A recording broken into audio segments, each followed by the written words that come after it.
Hey guys, it's Nick the Booksmith. Welcome back, welcome back! So, I promised a video, and I don't have time to do like a flip through of my, the journal that I've basically finished and to start another one. But I do have time for something, so I will do the something. I haven't chosen a journal to replace the other one yet, so I will think about that. I have also gotten through about, maybe a dozen of the Deserted Island Challenge videos, and then some people didn't have videos, they just sent me pictures, so I was able to go through some of those too. So there's more added to the list. So just FYI, sorry, don't look at my sorry, I shouldn't like enable people to go get candy. I'm really low on energy today. I'm got the brain fog, and I'm trying to bolster up some energy, and so I was eating candy. And I didn't get out a sports drink or anything, but I thought about it. These are stupid good, by the way. They're gone. But they're really, really good. Okay. And of course there's some, I do like gummy bears, but I also like Jelly Bellies. So, yeah. Okay, so this is for you guys today. This is going to be a little freebie at the Flickr, at the Flickr. I sound like my grandma talking about at the Google, you know, at the Google place. So I have in my possession some Victorian calling cards, and I was able to scan them, and we're going to make some little calling cards today. And I have made them in Photoshop. I've adapted them so that they can be, you can use them with your name on them if you would like, and so that you can print some out and make some with your name on them for your journals, or whatever. Or maybe you want to use these as real calling cards, or maybe gift, like cards to go on top of packages and stuff like that. So this might look kind of familiar. This is kind of what a calling card looks like, and then they lift up and then there's a name underneath. Okay, so this is not the real one. I don't know what I did with the real one. It's probably still in the scanner. Do you ever do that? You scan something and then you go back and it's like, oh, that's where that is. It's still in the scanner. So I have made these for you guys to play with. Isn't that pretty? And then I've added, here's another one. And that one I had to add a saying because it didn't have a saying, and so I put "to thine own self be true."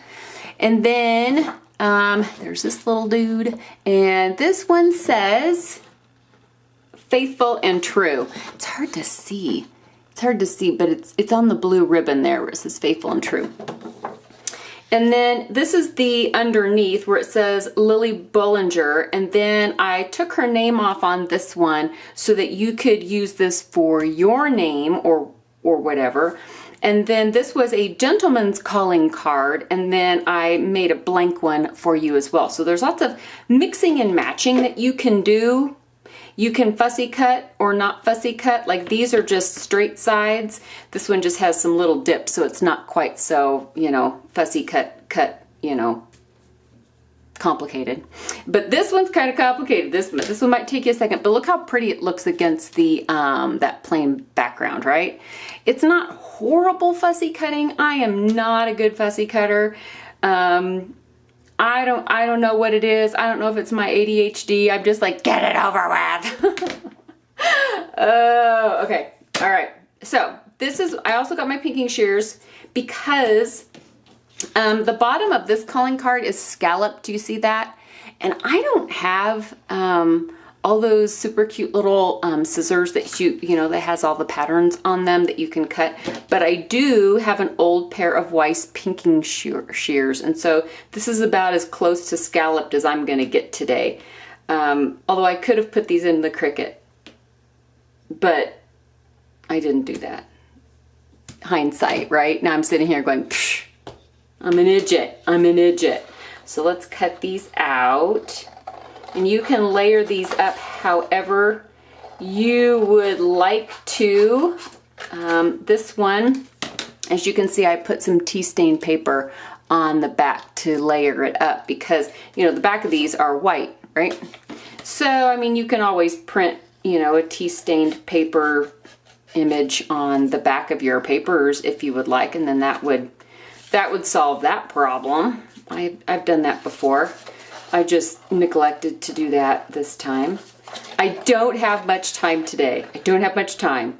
My house is empty for about, 20, 30 minutes. So I thought, you know, you guys are the priority today. I'm gonna, and I forgot to turn my phone on silent. I apologize. Like, you guys are the priority today. I'm gonna get this done. I'm gonna do it. To heck with everything else. I've got a bunch of people that are coming over for dinner. So I have to go make dinner. And I gotta make a dessert of some kind. Ugh. Why didn't I just buy a dessert? I don't know. I think it's because my brain's in a fog, and when I ran out to I had to get an onion and some cilantro and, you know, that kind of stuff. And then it's like my brain just kind of shut off. It was done for the day. And that's when the candy happened. And then I just came home and I was like, okay. So I forgot to buy a dessert. So I will have to make something of some sort. Probably not that banana cream cake that I made. If you guys follow me on Instagram, you might have seen a cake that I made last weekend, and it was a banana cream cake. So it's like banana pudding and cake combined. It was just awful. Just awful. It disappeared like lickety split. So, and I promised to get the recipe for that. And so, well, I'll just tell you basically what it is. It's 3 components. So it was a banana cake recipe, which, you know, there's a lot of those around. So I will put some links to some that I have tried and I love. So it was a banana cake recipe that I separated into 3 8-inch cake pans, round cake pans. And then the inside was vanilla pudding. Just make it thick. So even if you use like a box of pudding, I know, a box of pudding, just use it. Just use whole milk and make it thicker. So if it asks for like 2 cups of milk, only do like 1.5 cups. And then it's like if you were going to make a pie out of it, because you want it thick for the inside. And then the icing, wow, I cut that crooked. Holy cow, Nick. Jiminy. Okay, so then I already did this one. I'm not going to do that one. I'm not going to fussy cut that in front of you guys. Just start cussing at myself. So if I get through this sentence, this millennium, that would be great, right? So the icing, the frosting, whatever, was heavy whipping cream that I slightly sweetened with just a little bit of powdered sugar and just a little bit of a hint to all y'all out there, if you've never been a cake decorator, and sometimes heavy whipping cream it's delicate. It's delicate like me, just a delicate flour. So you have to stabilize it, and there's a couple of different things that you can do to stabilize your whipping cream for it to stay on the cake. And one of those things is you can use dry pudding mix. Yes, folks, dry pudding mix. So some pudding mixes, however, let me give you my caveat here. Some pudding mixes, like the vanilla ones, because you think, oh, well, vanilla. Well, they have a dye in them that makes them yellow. So if you use the one that's just like a regular vanilla pudding, it can turn your whipping cream like pale yellow, which, I mean, that's not a bad thing. On a banana cake, who cares, right? But if you want it to stay white, the Hershey's brand carries a white chocolate pudding mix, and it does not have any dye in it, and it will not change the colors on your whipping cream. So I used a whole quart of heavy whipping cream, cold from the fridge.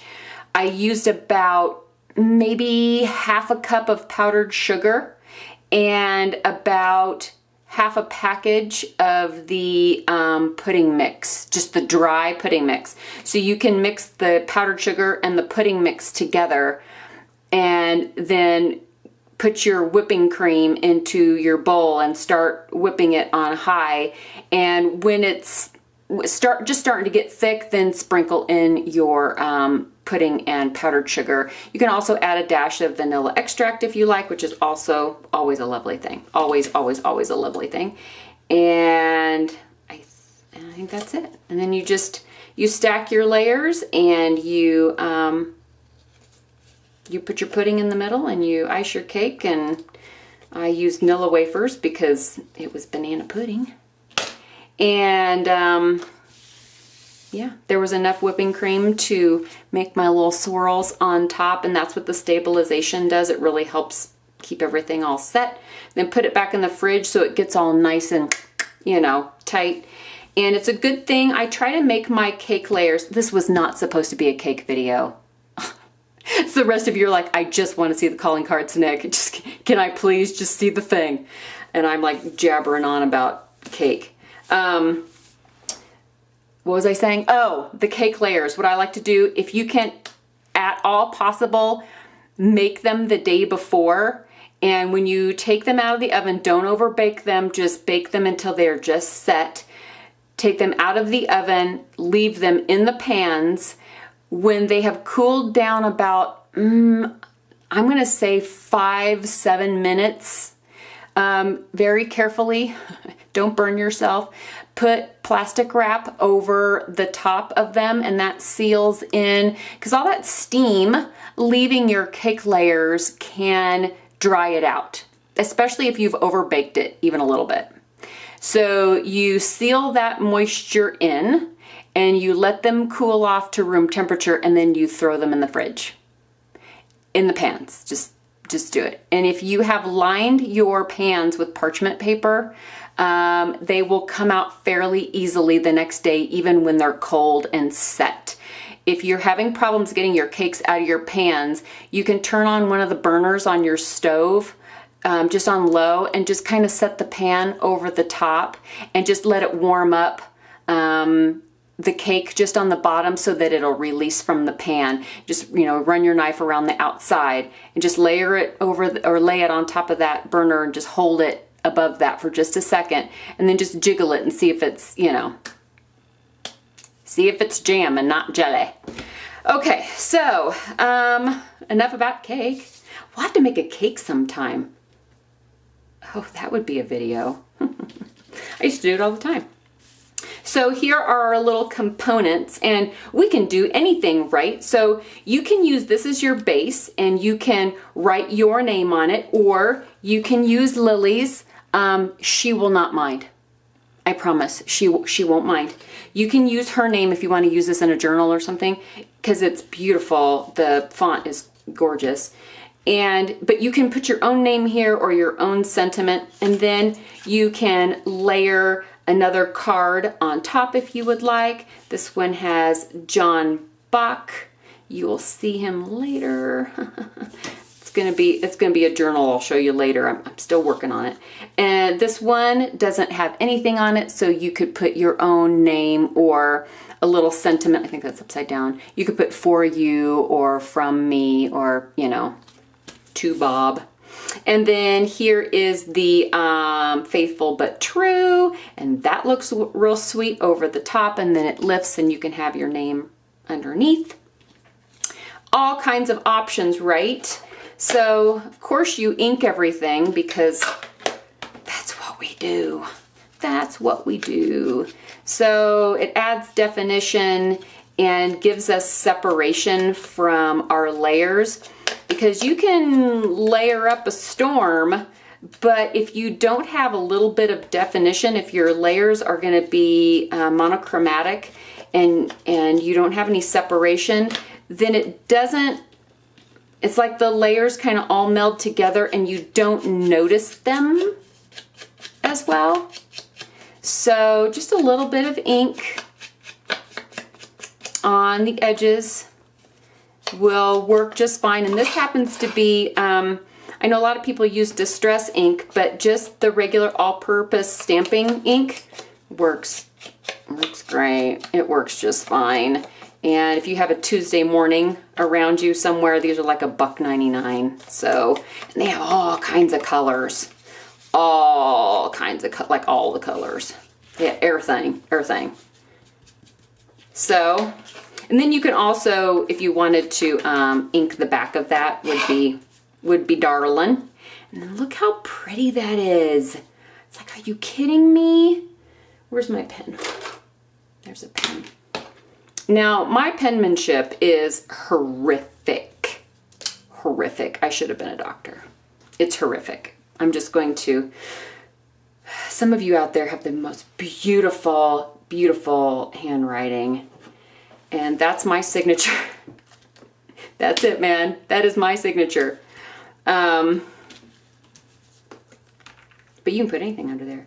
And then just put on the left side of your card, take whatever glue or glue stick and just dot just a little bit, because you only want just this side to where it just barely touches, because you want to be able to lift it up easily.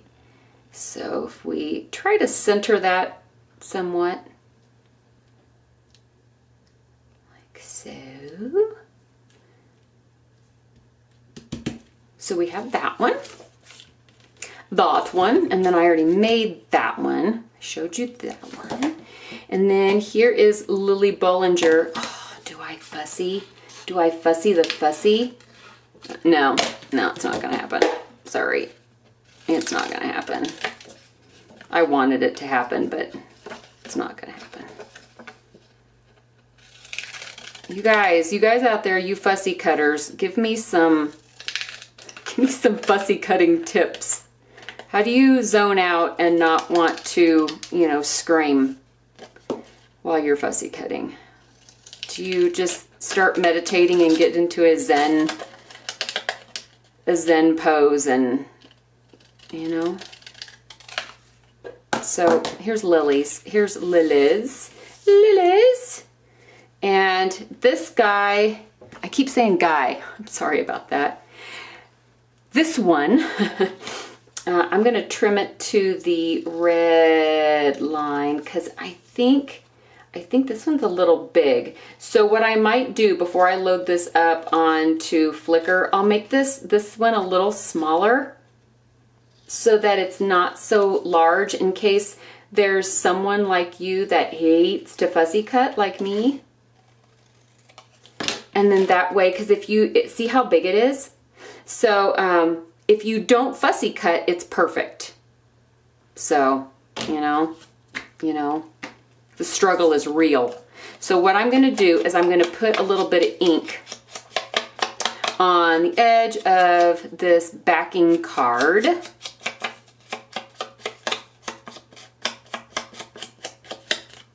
Okay, to create our separation. Gotta keep them separated. Okay, and then here is just some regular paper. And we can actually kind of back it on that one. Oh, I missed a spot. So I will just kind of give this a little bit of a border with this paper.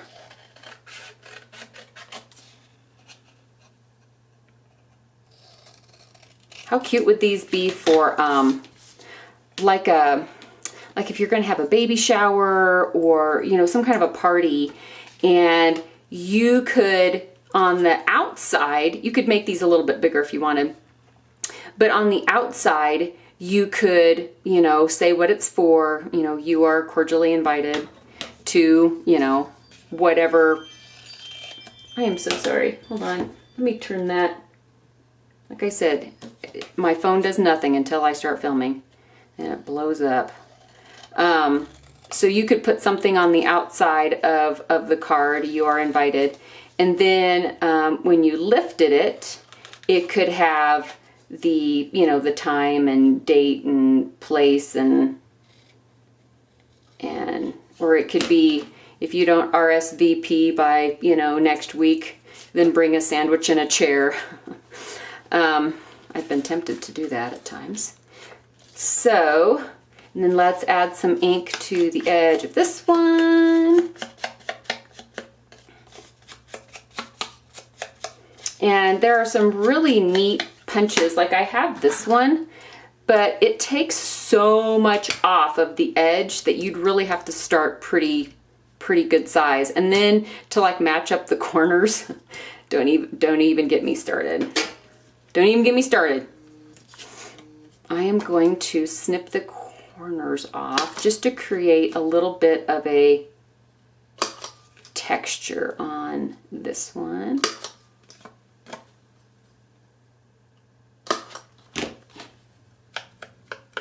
But I don't know, the Victorian times were pretty cool. I mean, if you went to visit somebody and they weren't home, you left a calling card instead of a text that said, yo, I was at your house. So let's glue this one on. Like I said, we're going to use lilies.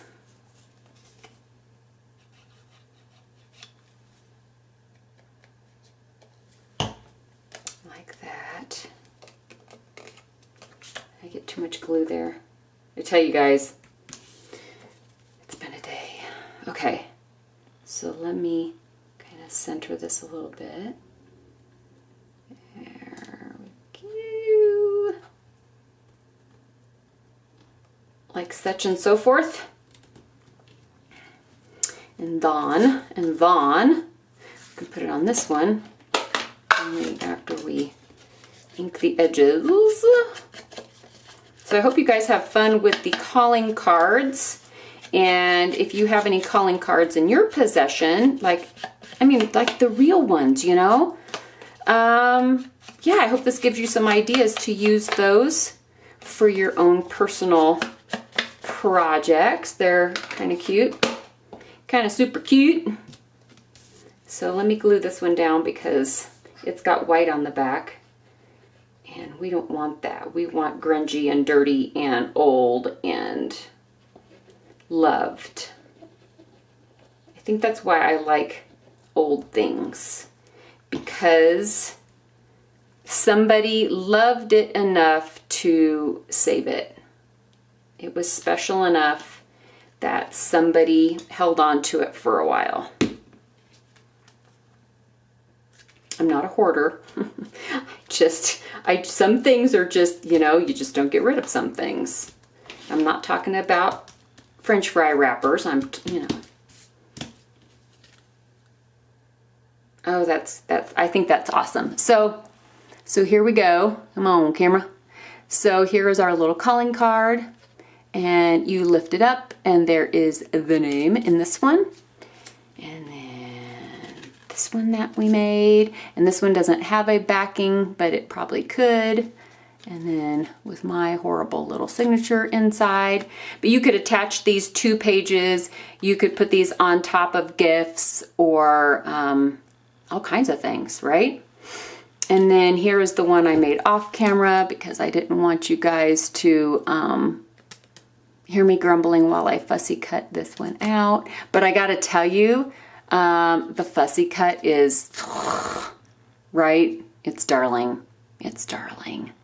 I really love this one. I really, really, really love this one a lot. So, like the real one will not go anywhere. Well, it'll probably stay in the scanner for a week until I remember it's in there. It's safe though, right? So, all right, guys. So I hope you like this little project, the little Victorian calling cards. And so go to the Flickr and download a page and print them out and you know, next time you give somebody a gift or make a book or whatever it is that you do what you do, because everybody does different stuff. If you're having a baby shower or a bridal shower or, you know, I don't know, Super Bowl party, and you just want to be fancy. You want to be fancy for your Super Bowl party. Yeah, so I hope you guys like these. All right, thank you all so much, all of you who so far who have entered your projects for the challenge. Like I said, I'm getting through them. They're fabulous, like knock you stupid fabulous. So if those of you who aren't done with your projects yet, if you have not looked and you don't want to look, I'm sorry I just said that. So just pretend like I didn't just say that. Shh, it didn't happen. It didn't happen. They're not fabulous. Don't go look. So just finish your project and make a video if you want. And some of you are brand new to YouTube and made a channel just for this, and bravo. That is hard. That is hard to do. So bravo to you guys. And I hope it leads to more videos from you. All right, I'm gonna stop rambling now. There's gonna be people showing up and there's no food cooking. So maybe we'll just go all out to eat. Ooh, now that's a thought, right? We'll have to make a cake on this channel at some point. We will have to do that. We'll have to go make a mess in the kitchen because I do it all, you know, when I have a minute, that's what I do is I go make a mess. I use every pan, every bowl, every spoon. The place is trashed. So yeah, we might have to do that. All right, guys, big, huge love from me. And I hope you're having a great day. And I will see you all soon in the next video. Bye, guys.